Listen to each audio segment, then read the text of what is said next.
The thick, sticky darkness of the subterranean hive did not merely surround her. It pressed heavily against her chest like damp, fresh grave soil, forcing its way into her lungs with every jagged, desperate breath. Eleanor choked awake to the sound of her own wheezing gasp. Her head throbbed with a dull, vicious agony from the blow she had taken at the depot, and crimson rings danced behind her eyelids.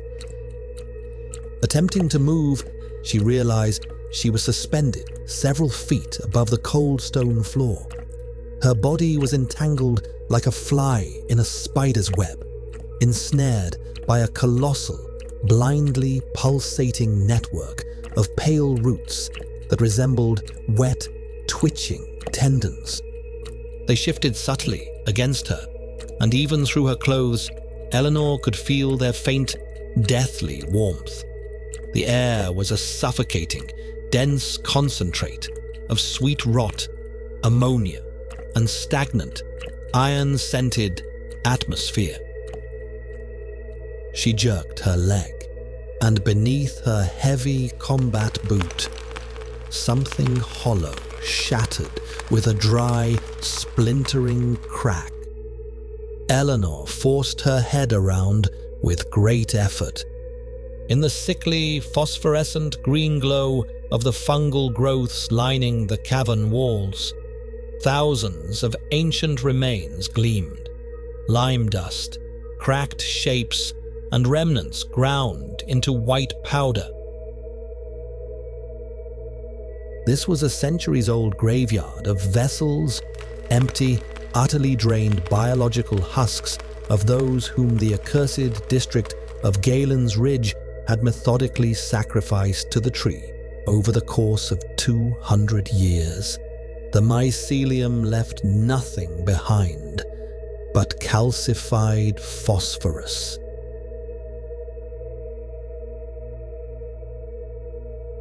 Panic threatened to flood her mind, but Eleanor ground her teeth until her enamel cracked, forcing herself to ignite the cold, clinical logic of a scientist. Her right arm was relatively free. Groping with her fingers along the slick stone wall in search of leverage, her hand brushed against a jagged fragment of a massive calcified remain with a sharp, splintered edge. Spitting out raspy curses, choking on her own sweat and a rising wave of nausea, Eleanor began to saw at the thick, slime-oozing root that constricted her chest. The sharp edge sliced through the wooden fibers with a sickening, wet, tearing sound. Finally, with a damp, muffled pop, the tendril ruptured, spraying Eleanor's face with a bitter, burning ichor. She plummeted downward, crashing straight into a heap of ancient dust, narrowly avoiding a broken ankle. Her tactical pack lay just a couple of steps away, half submerged in a pitch-black puddle. Her rational mind screamed at her to flee backward toward the upper tunnels of the mine before a cave-in sealed her here forever. But Eleanor knew, if she left alone, Maya would become part of this chthonic mass. Of all the tools in her pack, only one had survived the chaos. A heavy, stainless steel military thermos she had brought from Seattle as part of her expedition gear. Inside it, a highly concentrated defoliant sloshed with a dull echo. In a frantic haste, she had mixed it on the workbench back at the abandoned mining depot, combining her field chemicals with the remnant supplies of the old miners. Sulfuric acid, chlorine, ethanol, pure, violent chemistry, capable of incinerating any cellular structure on contact. It was her solitary weapon against a nature that had gone mad. Guiding herself by the direction of the thickest subterranean root cables, Eleanor limped forward into the deep dark. The space of the tunnel widened abruptly, opening into a cyclopean underground vault where the silence felt as tangible as a burial shroud. At the absolute center of this natural catacomb lay the pulsating node of the hive, a massive, grotesque anomaly of weeping bark and overgrowth, the true biological core of the mother oak. It resembled an inverted anatomical heart of colossal proportions, rhythmically contracting with a wet, heavy wheeze every few seconds, pumping gallons of thick, black syrup through its subterranean arteries with a low, deep drone. Surrounding the core, arranged in a flawless, motionless circle, stood the townspeople, hundreds of souls, men, women, children. Their eyes were entirely devoid of whites, solid, bottomless chasms of an obsidian void. From their half-open, lifeless mouths escaped a single, monochromatic hum on a frequency so low it made Eleanor's ears pop and the bones in her skull vibrate. At the very base of the core, frozen like silent guardians before an unholy altar, loomed the four towering silhouettes of the silent brethren. A black iron casket lay flat on the ground, its heavy lid thrown back. Held upright inside was Maya. Her body was tightly bound by living capillary vines of the oak, which slowly, with a barely audible crackle, wove the pure sanguine resin directly through a dark fungal web across her pale skin. Maya did not move. Her face was already webbed with a thick, black network of bulging veins, and oily, dark tears tracked down her deathly pale cheeks. She was dissolving into the tree. Maya! The humming stopped. Instantly, 300 pairs of obsidian eyes snapped toward Eleanor in perfect unison. The four giant figures in Puritan hats stared down at the intruder, their neck joints popping with a dry, synchronized crunch. One of the brethren took a heavy step forward. His movements were unnaturally fragmented, jerky. An elongated arm, covered in centuries of grey mold and ancient decay, reached out for Eleanor's throat. A wave of cellar cold and ancient rot rolled off him. Fear vanished, instantly consumed by a pure, white-hot rage. Eleanor whipped a tactical signal flare from her pocket, ripped the cap off with brutal force, and hurled the hissing, blindingly red chemical fire straight into the deep puddle of sanguine resin at the base of the mother oak. The chemical fire acted like a detonator inside a powder magazine. The resin, highly saturated with combustible elements, detonated instantly, throwing a violent, roaring column of blue flame into the air. With a deafening rush, the fire tore upward through the root system like a burning fuse. The giant lunging at Eleanor froze. Within a single second, his tattered clothes and porous, overgrown form erupted in flames, issuing a hollow, sepulchral roar that sounded like iron buckling under a hydraulic press. He staggered and crashed face first into the raging inferno, sending up clouds of sparks. The sickening, suffocating stench of scorching bark and ancient, withered rot filled the entire vault.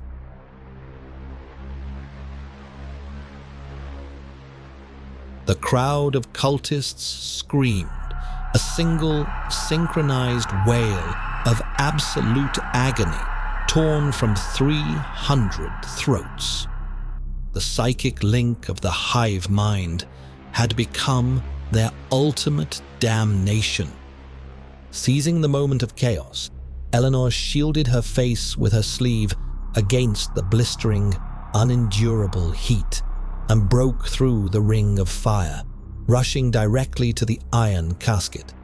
The denim of her jeans was smoldering, and the skin on her hands was already blistering into painful welts. She locked her arms around Maya's shoulders with a death grip, trying to wrench her friend from the womb of the tree. But the living vines held the girl's body like a set of hydraulic clamps. Eleanor, leave me. Go. Ilara, she is already here. Her thoughts, they are inside my head. I don't feel it anymore. Shut up, Maya. Do you hear me? Shut up and fight. This isn't ancient magic, damn it. It's just a parasitic form of life. A mutant mold. Your immune system, your DNA is stronger than this biological garbage. Remember our lab? Remember Seattle? Remember who you are. With a savage scream, pouring every ounce of her remaining strength into the movement, Eleanor drove the narrow neck of the stainless steel thermos deep into the largest, violently pulsating rift in the bark of the mother oak's core. She inverted the container, pouring the concentrated acid directly into the primary, a sending torrent of the tree's circulatory system. The subterranean cavern convulsed with a sound no human ear was ever meant to hear from a plant. It was a piercing, vibrating, ultrasonic shriek of a wounded, dying animal. Before their very eyes, the core of the mother oak began to wither. The crimson core turned deathly pale, breaking out in hideous grey blisters and charring from the inside out. The vines, tightly coiled around Maya's body, suddenly jerked in violent spasms, went slack, and dissolved into dry, crumbling grey ash. Maya went limp, collapsing unconscious into Eleanor's arms. At that exact microsecond, above them, on the streets of Gaelen's Ridge, the gates of chaos tore wide open. Stripped of the central life support of their symbiont, the forms of the townspeople dissolved, turning to yellow parchment within seconds. Their remains collapsed into grey lime dust beneath the weight of their own clothes. The entire town of immortal incubators turned into a silent wasteland of grey ash within a single minute, littered with heaps of dust. Choking on the acrid chemical smoke and billowing soot, Eleanor dragged Maya on her back up the sloping shaft of the mine. Behind them, the multi-ton vaults of the underground chamber collapsed with a deafening, cataclysmic roar. The earth buckled and caved, burying the charred remains of the ancient nightmare and its servants forever beneath broken rock. When they finally dragged themselves through the escape hatch onto the surface, covered in black soot and blood, a sharp, piercingly cold morning sun was rising over Gaelen's Ridge. The fog that had hung over these cursed timbers for centuries was rapidly burning away under the first clean rays of light. The town around them was absolutely empty, hollow, and dead. Only a freezing autumn wind lazily chased the light, weightless grey ash across the deserted asphalt.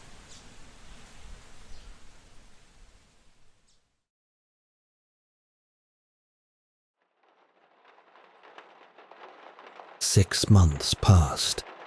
Seattle welcomed Eleanor back with the familiar, comforting roar of a metropolis, the hum of car tires, and the monotonous, soothing patter of rain against the panoramic glass windows of the university laboratory. Eleanor sat at her desk, methodically tapping keys on her laptop, finalizing her official report for the government commission. In her documents, the incident in Gaelen's Ridge County was coldly classified as a tragic mass poisoning of the population due to toxic methane and heavy gas leaks resulting from a breach in old, abandoned, underground coal mines. The world was too fragile, utterly unready for the true biology of that place. Science had won. Order was restored, the anomaly eradicated. Maya sat in a deep armchair in the far, shadowed corner of the lab, wrapped up to her chin in a heavy wool blanket. In all these 6 months, she had not uttered a single word. Local specialists merely threw up their hands, writing it off as profound post-traumatic shock. She just stared blankly at a single spot on the wall, slowly, mechanically taking sip after sip from a mug of chamomile tea. Eleanor sighed, stood up from her desk, and walked over to the sink in the corner to wash her hands. She turned the faucet, letting the cold water run, and placed her palms beneath the stream. Lowering her head, she suddenly felt a strange, sharp, prickling irritation deep in her throat, right at the base of her tongue. She coughed, quietly at first, then harder, until a dull, terrifyingly familiar ache flared in her chest. Leaning lower over the sterile white porcelain basin of the sink, Eleanor convulsively spat out whatever was blocking her breath. Resting on the gleaming white porcelain right beside the metal grate of the drain lay a tiny, fingernail-sized clot of thick, dark, crimson resin. Within the exact same second, it released a distinct, sharp odor of old copper, ozone, and wet timber. Eleanor froze, feeling her fingers go completely numb. In the absolute ringing silence of the lab, the crimson droplet at the bottom of the sink slowly, barely noticeably, contracted and expanded, pulsating in a perfect, flawless, terrifying rhythm, with her own racing heart, slowly, overcoming the resistance of her own tightening muscles. Eleanor raised her eyes and looked at her reflection in the mirror above the sink. For a fraction of a second, it seemed to her that her face had shifted. The reflection smiled back at her, with a smile that was too wide, broken, a jagged, alien grin that her own nervous system did not control. And in the dark, unlit corner, right behind her shoulder, the harsh, rigid silhouette of a wide-brimmed Puritan hat manifested for a fleeting moment in the glass.